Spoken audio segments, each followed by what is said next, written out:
Hello mga B, good morning po. Ayan, mainit na ang panahon.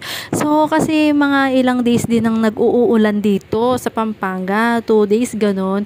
Tapos ang lamig, yun nga ang gusto ko eh. Kasi alam nyo naman, tipid din sa kuryente. Diyos ko, March, April, May, ang taas ng bill ng mami nyo.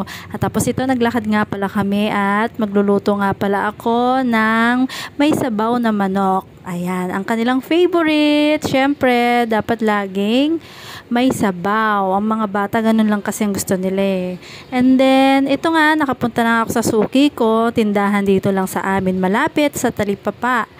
After nito, syempre bibili rin ako ng almusal, das ng mga junakis ko. Ayan, namili nga pala ako at buti nakaabot pa ako ng kasi pag ganyang oras, alam mo, late na kasi kami nagising pag walang pasok. So mga 9:30 na yata ako nakaalis niyan eh.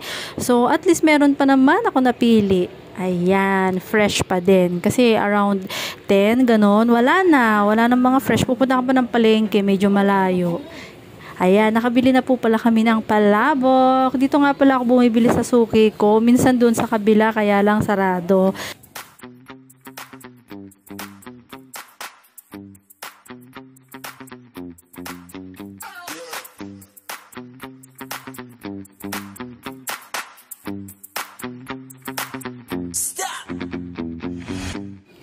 Kayo guys, ano mga authentic food nyo dyan sa lugar nyo? Ito nga sa amin, palabok, tapos mga kakanin, at syempre yung sisig. Next time, i-vlog ko yan.